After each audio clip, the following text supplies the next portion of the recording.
नमस्को, मैं हूं मनोज गंगवार और आप देख रहे हैं मेरे साथ। एक बार फिर हम उठाएंगे आपकी आवाज, भ्रष्टाचार के खिलाफ करके बुलंद आवाज।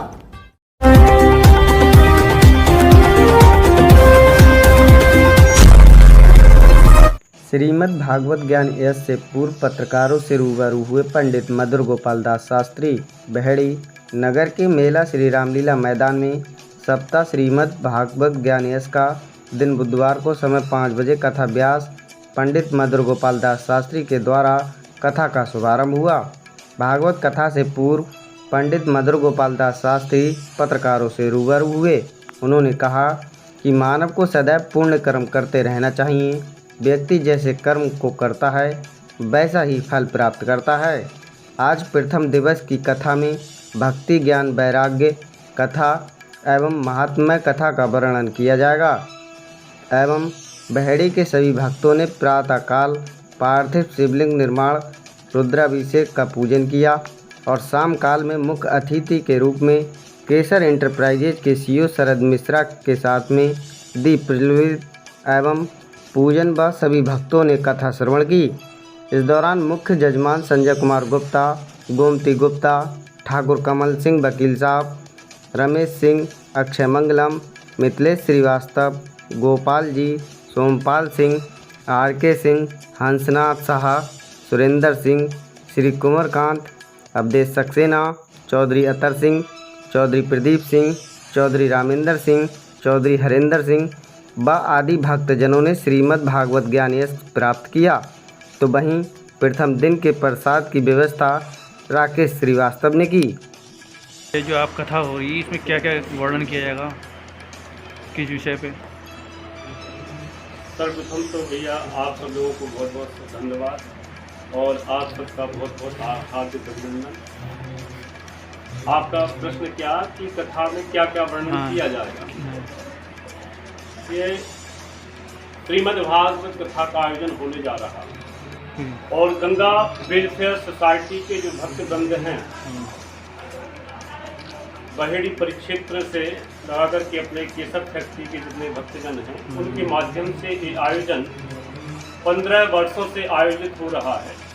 और श्रीमद् भागवत कथा का आयोजन जो यहाँ पर होने जा रहा वो श्रीमद् भागवत महापुराण कहते हैं कि वेदों का ही सार है। वेदों का ही सार है। जिस प्रकार जैसे आम के वृक्ष में जड़ से लगा करके आम के वृक्षों की लताओं में, तनों में, पत्तों में भी आम का रस विद्यमान होता है, किंतु उस रस को यदि हम चखना चाहें तो ना तो हम पत्ते से स्वाद को ले सकते हैं, ना शाखाओं से ले सकते हैं और ना जड़ से ले सकते हैं, किंतु वही रस जब फल के रूप में प्राप्त होता है तभी हम उस रस का स्वाद प्राप्त कर सकते हैं। तो सनातन धर्म में ये श्री वेद व्यास जी की जो महानतम संरचना है, महानतम संरचना क्या, श्रीमद् भागवत का प्राकट्य ही वेद व्यास जी के आश्रम में हुआ है।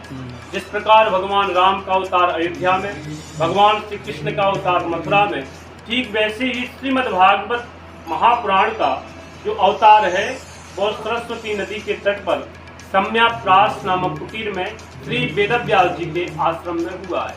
तो ये श्रीमद् भागवताख्योयम प्रत्यक्षा कृष्ण ये भगवान की शब्दमयी मूर्ति है। शब्दमयी मूर्ति है जिसका विवेचन आज से आरंभ होने जा रहा है। ये वेदों का ही सार है, उपनिषदों का ही सार है और श्री वेद व्यास जी ने ये इतनी अद्भुत कृति की संरचना की है कि इसके श्रवण मात्र से ही जीवों का कल्याण हो जाता है, उद्धार हो जाता है। और कलयुग में तो इससे बढ़कर कोई मुक्ति का साधन है नहीं। ये अद्वितीय मुक्ति का हेतु है, मुक्ति का साधन है। ये 7 दिवसीय कथा है और 8वें दिवस हवन यज्ञ हमारे पूज्यपाद ये वेदोक्त ब्राह्मणों के माध्यम से यज्ञ होगा 8वें दिन और 6 तारीख को, और भंडारा महाप्रसाद का आयोजन है।